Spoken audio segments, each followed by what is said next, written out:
Hello again everybody. Even though time's getting on and I should be getting on with my GGO build, I thought I'd take some time out to make another video for Daniel on the subject of everyday objects in the workshop and kind of makeshift tools and things like that. One reason is because I thought I could actually illustrate some of what I'm going to talk about on the build that I'm working on at the moment. So anyway, without further ado, let's get into it. So the first one I've got for you today, as I threatened last time, is non-standard sanding blocks. And I'll probably have an item on this every episode I do, because I've got quite a few different ones. This one here is a blackboard rubber, or blackboard duster as they call it, which I obviously bought in a toy shop somewhere. I've cut it down to the size of a standard Abranet sheet. And the felt is a very good texture, a very good consistency for doing compound curves, like you'd find on the top of an instrument or the back, where you've got, you know, a curve running in both directions. There's just enough give in this. If you compare it with a hard block, you know, it basically rocks on the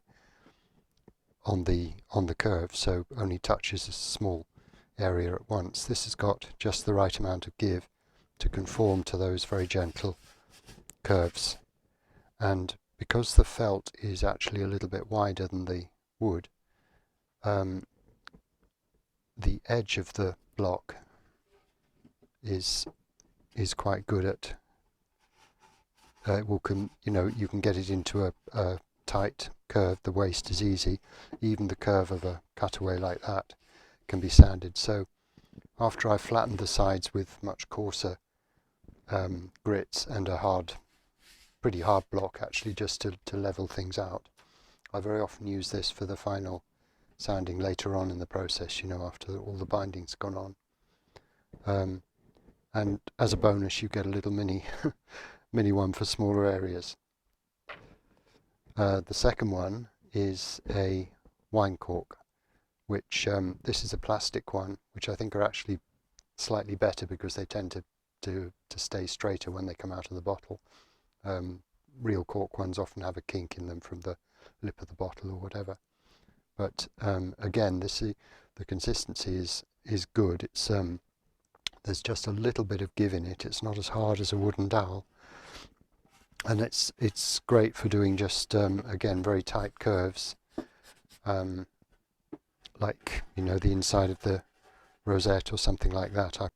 I prefer it to a wooden dowel anyway for a lot of this kind of work. To wipe off your sanding dust, of course you can use this kind of thing, a tack cloth, which work well, but they don't last forever and you have to buy them. To be honest, I've found an ordinary microfiber cloth works really well for getting rid of dust, and I don't ever use these actually.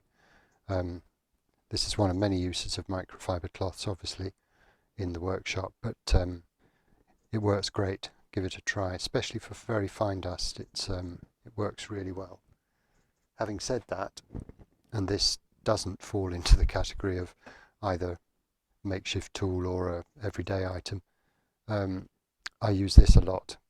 An air duster. I bought it very cheaply from one of the big Chinese sites. I can't remember which one. And it's rechargeable. Gives a very powerful jet of air, and it's great for blowing dust off surfaces or from the inside of instruments. You know, it's not expensive, worth every penny.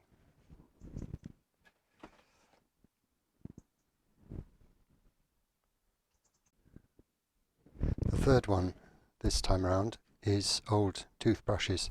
I hang on to them for general cleanup, but particularly for glue cleanup. I use a lot of hide glue in my work, and when you've clamped a joint together and the glue is still liquid, a wet, you know, just a bit of jar of water or something, you just wet the brush and that will clean up the hide glue really well. And you can dry the area afterwards, because obviously you shouldn't leave standing water around. If you imagine this is a plate on being glued up with braces in a go bar deck. So you've got your braces and lines of go bars under tension. It's sometimes quite difficult, not on an instrument this size, because the brush would easily reach halfway in.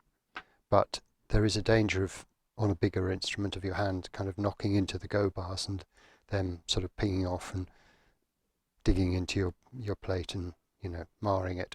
So I've made a longer one by attaching it to a length of dowel. This is actually a tip I got from Roger Hagström in Sweden. So this can reach in between rows of go bars on a much bigger instrument, and there's no danger of your hand kind of knocking the go bars off. For tight bond, which I also use, in fact what I very often use is just this lollipop stick, which I've sharpened to a point. This works quite well, but you have to keep wiping the glue off. A straw works very well. This isn't my idea, by the way. In fact, you know, quite a few of what I'm talking about in this series aren't my ideas, and I don't claim any great originality for the ones which are, but this works very well. You just cut the straw off to a point, and the cavity in the straw acts as a kind of reservoir for the glue. If you leave tight bond for 10 or 15 minutes, it just partially sets, but to the sort of consistency where it'll just peel off. And at that point, you can use the straw to just clean up the intersection of the join between the two pieces. This works very well. As I say, not my idea. The last one for this time is to do with work holding. When you've got a neck and it's still square like this one, obviously there's no problem at all to hold it in the vise. But when you want to work on the end, like I've been doing recently, you put it in your vise, tighten it up, and of course the vise racks. The empty end just closes up, and the workpiece is only actually held on the 2 points nearest to the narrow end. So I've been saving old bits of hardboard, which I pick up from the local recycling centre. These are the backs of old picture frames which people are always throwing out, and I've just sawn it up into rectangles and drilled a hole through, put a bolt and a wing nut. And you can choose the right number of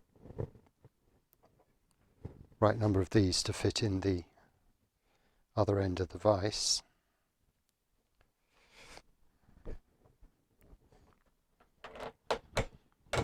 Tighten it up, and the workpiece is held really solidly because the vise is parallel. If you have a workpiece which is wider than this, you can obviously put a block in to make up the difference, and actually you don't need necessarily anything like this many of these. You could have it half the size if you've got enough blocks to play around with. I've got one here which is roughly half the thickness. These are, I think, 3 millimeters. This is 1 millimeter plus. It just allows me to sort of finesse the grip a little bit if I need to. Once you've got your neck tapered, so cut with a narrow nut end, of course you can't hold it in the vise at all. So what I've made here, it's ridiculously simple. It's just a piece of, this could be anything. This is chipboard with a section of dowel on the back, and you can put that over the screw, and then when you tighten the vise up, this will conform to the taper of the thing you've got in there, so the neck or whatever. I use this one for a neck because it's nice and long, but it doesn't have a huge range of movement. A smaller one, and it could be made even more versatile by a bigger section of dowel at the back, but this will cope with more extreme tapers of workpieces, whatever they are. But this is the good one for the neck. So that was the last one for this week. So that was it for today. I hope you found something useful in there. or if not this time, then next time, or even last time. As I say, I don't want this to become just me and my ideas. I'd like it to become a discussion and to get input from other people, either in comments or even, as I said in last week's episode, you could make your own video on the subject if you think it's interesting enough, or you've got a brilliant idea for something. Anyway, until the next episode, goodbye for now.